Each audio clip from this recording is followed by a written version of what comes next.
ये मैंने एकदम अचानक ये डिसीजन लिया कि मुझे आप लोगों को बुलाकर कुछ शेयर करना है। मुझे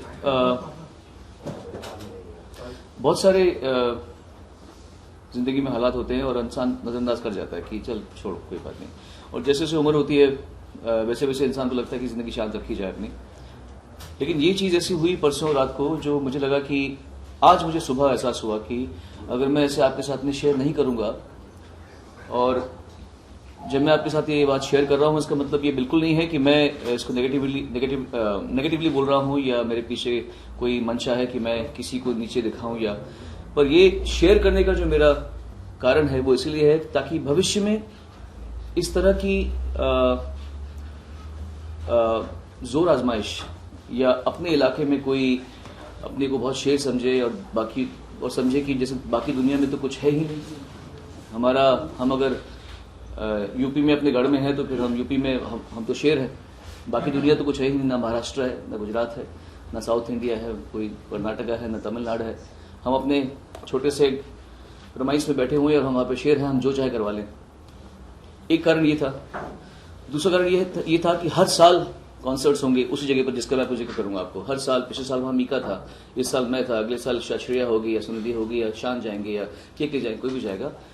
कम से कम अगर इस बात को मैं अभिव्यक्त करता हूं आपके सामने तो कम से कम ये इस बात का आश्वासन सबको मिल जाएगा कि शायद अब कोई भी आदमी सोचेगा 10 बार कि किसी आर्टिस्ट को रैंसम रखना या किसी को रोक कर रखना या किसी के साथ में इस तरीके से बसलूकी करना, किसी के ऑफिस के साथ में, सेक्रेटरीज के साथ में दुर्व्यवहार करना कितना खतरनाक या कितना बुरा हो सकता है। बिकॉज और खासतौर से तीसरा जो मेन कारण था कि मैं जिनकी बात कर रहा हूं वो एक एजुकेशनल इंस्टीट्यूट के हेड है, वो कोई पॉलिटिशियन नहीं है कि मैं बोलूं चलो कोई बात यार। कभी कभी राजनेताओं को शौक होता है अपनी ताकत का या अपना उसका, आई कैन अंडरस्टैंड दैट। एक एजुकेशन इंस्टीट्यूट का हेड अगर इस तरह की हिमाकत करे तो मतलब वो अपनी रिस्पॉन्सिबिलिटी नहीं समझते, वो ये नहीं समझ पा रहे कि उनको भगवान ने किस काम के लिए भेजा है और वो क्या यहाँ पे कर रहे हैं। अब मैं आपको बताता हूं कि ये परसों की बात है। मेरी माँ लिटरली बहुत खराब वर्ड है ये, मृत्युशैया में, डेथ बेड पे है, वो क्रिटिकल है। हर रोज 2 बार 3 बार बुलाती है हमारे पास में, जैसे आखिरी बार देख रही है मुझे। उस हालत में मेरे पास बैक टू बैक शोज थे। अगर मैं कह देता कि मुझे जाने नहीं, जा मेरी माँ बीमार है, शो नहीं करता, मैं सिर्फ मम्मी को झूठ बोल के गया कि मैं शाम की फ्लाइट से दिल्ली गया, दिल्ली से मुरादाबाद 4 घंटा ड्राइव किया, रात को वहां पहुंचा, इमीडिएटली कपड़े बदले, शो किया। शो के बाद आई वाज एक्सपेक्टेड कि मैं फटाफट दिल्ली पहुंचूंगा, मैं फ्लाइट पकड़ूंगा और मैं बॉम्बे आ जाऊंगा, सुबह आ जाऊंगा। ये मेरा प्लान था पूरा। पापा ने कहा मत जा। मैंने कहा था कि मम्मी बीमार है, मैं समझ रहा था सो रही है अभी, मुझे जाने दो, हजारों लोग वहां पे व्यथित होंगे अगर मैं नहीं जाऊंगा, तो मेरे काम है। एंड जैसे कि सबने कहा हुआ है the show must go on, तो मैं काम भी कर रहा हूँ, उनके साथ टाइम बिता रहा हूँ। मैं इतनी धक्के खाकर मुरादाबाद में गया और वहां पर इतना बड़ा विशाल का एक कॉलेज है, बहुत ही अच्छा, बहुत ही सुंदर कॉलेज है, तीर्थंकर महावीर यूनिवर्सिटी। मैं वहां के प्रेमाइस में बड़ा खुश हुआ, हमने इतना अच्छा बनाया हुआ, वाह। शो किया, हजारों छात्र छात्राएं, उनके अध्यापक प्राध्यापक, उनके माँ बाप जो भी होंगे, सब ने बहुत प्यार से शो देखा, सराहा, क्योंकि उनके लिए बहुत बड़ी बात है कि मैं मुरादाबाद आया हूँ पहली बार। 3 घंटे शो चला, ठीक 1 बजे मैं स्टेज से उतरा। 4 बजे की मेरी फ्लाइट थी, बॉम्बे से चार्टर किया था मैंने। 1 से लेकर 4 तक मुझे उस बीच में मुरादाबाद से दिल्ली पहुंच के फ्लाइट पकड़नी थी मुझे। मैंने प्लान ऐसा किया था कि मुझे किसी भी हालत में 6 से पहले, मम्मी इसके पहले उठ जाए, मुझे घर पहुंचना पड़ेगा। मैं जैसे ही उतरा स्टेज से वैसे ही 4-5 पुलिस वाले और 2-4 और सिक्योरिटी लोगों ने ऐसे पकड़ लिया मुझे, ऐसा कभी हुआ ही नहीं। अगर सिक्योरिटी के लिए भी कोई आता है तो वो ऐसे पकड़ते हैं। आप आर्टिस्ट को कभी उठा के ऐसे रखते नहीं है, आप आर्टिस्ट को ऐसे घेरते हैं। एक ने यहाँ पकड़ा, एक ने यहाँ पकड़ा, ऐसे पकड़ा मुझे। मैं देख रहा हूँ, मैं सोचा कि चलो शायद इनका यही स्टाइल है सिक्योरिटी दिखाने का या संभालने का। भीड़ तो बहुत थी, मुझे तब शक नहीं हुआ, कुछ नहीं हुआ। मैंने देखा कि आशीष राम जो मेरे सेक्रेटरी हैं, मेरे साथ ट्रैवल भी करते हैं, और मयूर हसीजा, इन दोनों ने मुझे देखा, मेरी शक्ल देख समझ के कुछ तो गड़बड़ है। तो उन्होंने मुझे बोला सर ग्रीन रूम लेके जा रहे हैं। ठीक है चलो, कह रहे तो कोई बात नहीं, सिक्योरिटी हासिल होगा। तो ग्रीन रूम में गया तो बहुत ही सभ्य तरीके से वहाँ पर एसीपी, डीसीपी, चांसलर जो भी कॉलेज से बैठे थे, वहाँ उनके बच्चे, सब फोटोग्राफ के लिए होता है। अमूमन शो के बाद में फोटोग्राफ नहीं खिंचवाता, क्योंकि मैं 3 घंटा स्टेज पे होता हूँ बिना बाथरूम जाए, बिना कुछ खाए, भूखा प्यासा, पानी तक नहीं पूछा गया था मुझे जब मैं उतरा तो। Photograph photo photo photo photo photo photo photo photo photo photo सब मैं से खड़ा हूँ, ठीक है, 1 photo 2 photo 3 photo 25 photo 50 photo 55 photo, एक से लेकर टाइम लिखा मैंने 1:25 हो चुका था।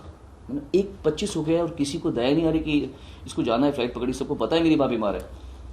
तो फिर एक शख्स आया अंदर, बहुतों में से एक शख्स, बड़ी ही उसमें रौब से, हाँ भाभी भाभी जी आप आओ, अरे उनको बुलाओ, अरे उनको बुलाओ यार, अरे उनको बुलाओ यार, अरे उनको बुलाओ।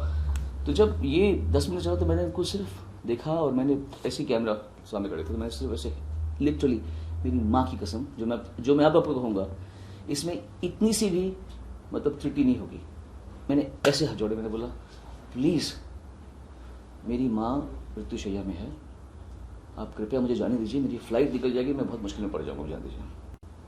तो ये जो कॉन्फ्रेंस में कर रहा हूँ ये इसलिए कर रहा हूँ कि उसका उस बात का जवाब क्या दिया उस आदमी ने, मैं सोच दुनिया में किसी ने भी आज तक इस बात का ये जवाब नहीं दिया होगा जो मैं आपको बताने वाला हूँ। वो आदमी ने मुझे देखा भी नहीं और बोला 50 लाख खर्च किए मैंने, 50 लाख, एक फैमिली मेंबर से फोटो खिंचाऊंगा, बट जाने दूंगा नहीं मैं। तो आशीष को बोला था ना आपको, तुमको बोला था ना जाने दूंगा नहीं मैं। 50 लाख खर्च किए मैंने, 50 लाख खर्च किए हैं, एक फैमिली मेंबर्स, रिपीट एक फैमिली वाले से फोटोग्राफ नहीं खिंचवाऊंगा तो जाने दूंगा नहीं। बोल रहे हो जा नहीं सकते यहाँ से, नहीं। उस दिन मुझे रियलाइज हुआ कि अपहरण या जब कोई अपहृत होता होगा तो क्या रियलाइज होता होगा। हमेशा ही फिरौती में पैसे नहीं मांगे जाते, यहाँ फोटो मांगी जा रही फिरौती पे, सोचिए अजीब सा। मैं हैरान हो गया कि कोई आदमी, और मुझे ये कौन होगा जिसकी इतनी हिम्मत है, ये पॉलिटिशियन है या कोई गुंडा है या कौन है वहाँ पे। पर मुझे पता था कि मैं इनके एरिया में हूँ, अगर मैं गुस्सा करूँ, मैं क्या समझ रहे हैं, फोटोग्राफ कॉन्ट्रैक्ट का हिस्सा नहीं है, 3 घंटा गा चुका हूँ, तुमने पैसे भरे होंगे उनको, उसके बाद गा तो बच्चे को मेरा काम खत्म हो गया। इसका मतलब थोड़ी कि मैं आपकी फोटोग्राफ के लिए मैं आधा पौना घंटा 1 घंटा बैठा रहूँगा। और एक तरीका भी होता है, आप अगर मुझे कहे कि रियली सॉरी आप सिर्फ 5 मिनट हमको और दे दीजिए, मैं सारी फैमिली को बुला लेता हूँ सर, मैं कभी भी मना नहीं करूँगा। आप किस ज़माने में बात कर रहे हैं? आज के ज़माने में एक बड़े से बड़े राजनेता नहीं बचता घोटाले करके, एक बलात्कारी नहीं बच सकता। मीडिया इतना स्ट्रांग है। आप किस देश में, आप किस सोच में रह रहे हैं? आपको कैसे लगता है कि आप सोनू निगम या किसी और आर्टिस्ट को इस तरीके से रोक कर थाम कर फोटो खिंचवाए बिना 50 लाख खर्च किया? मतलब first of all it does not suit, it is against the decorum of a head of institute. Because बाद में मैंने पूछा, मैंने बोला ये आदमी है कौन एक्चुअली? तो सारे पुलिस वाले जो थे वो कहते हैं छोड़िए सर, ओनर है। तो मैंने बोला ओनर है? ये तो बड़ी शर्म की बात है कि कोई इतने बड़े इंस्टीट्यूट का ओनर। मैंने विकिपीडिया पे जाकर देखा, तीर्थंकर महावीर इंस्टीट्यूट यूनिवर्सिटी जो है उसमें लिखा है कि principles of culture and something ऐसा लिखा हुआ, जिसमें जाएगा देखिएगा आप, कल्चर कंडक्ट एंड महावीर के प्रिंसिपल, महावीर की फिलोसफी क्या है और ये आदमी यहाँ पे क्या कर रहे हैं। तो मैं तो एकदम ज़ाप्ट हो गया और मैंने बोला अगर मैं यहाँ पे लड़ा तो ये मेरे लोगों को भले मुझे ना मारें, किसी को आशिक को थप्पड़ मार देंगे, उनको धक्के मार देंगे, लड़कियाँ थी हमारे साथ में उनको कुछ परेशान कर लेंगे, हम क्या कर लेंगे उनके गढ़ में, उनके एरिया में। तो मैं से खड़ा हो गया, मैंने ठीक है समझ गया, आप बहुत अंदर से बड़े महान, आपका कॉस्मोस है, बहुत बड़े महान इंसान है। Maximum I can do is I can just photograph. मैंने कुछ नहीं बोला, मैंने भाई चलो फोटो खिंचाई, आते रहे सब फोटो खिंचाते रहे। इतनी तमीज़ से लोग आ रहे हैं, समझिए आप बहुत थक गए होंगे। उन्होंने, मैं थकता नहीं हूँ, मेरी माँ मर रही है असल में। तो ऐसे हो गए। मैंने बोला और आपके जो शख्स है, जो भी आपके हेड हैं, उन्होंने कहा है कि जब तक उनके 50 लाख रुपए वसूल नहीं हो जाते तब तक वो मुझे जाने देंगे नहीं यहाँ से। तो इतने शर्मिंदा हुए उन्हीं के लोग वहाँ पे जो फोटो, अच्छा सॉरी करके मैं वहाँ से बाहर आया और फिर मुझे लगा कि निकल जाना चाहिए। उन्होंने हमारी पायलट कार, मुरादाबाद से दिल्ली का रास्ता थोड़ा सा ठीक नहीं होता और हमेशा पायलट कार 3 गाड़ी हमारे साथ में थी पहले जब हम आए थे मुरादाबाद। जब हम गए तो हम अकेले आ रहे थे, मैं, आशीष और एक ड्राइवर, बस। पीछे की पायलट्स उन्होंने सब हटा दी थी ताकि, उसके बाद मुझे मालूम पड़ा कि उन्होंने वहाँ पर जो इवेंट मैनेजर्स थे उनकी जो गालियाँ निकाल के, माँ बहन धक्का मुक्की।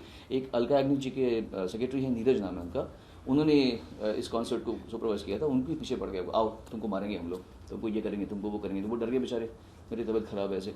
तो इस हद तक हुआ था। अब ये बताइए इसमें गलती क्या है हमारी?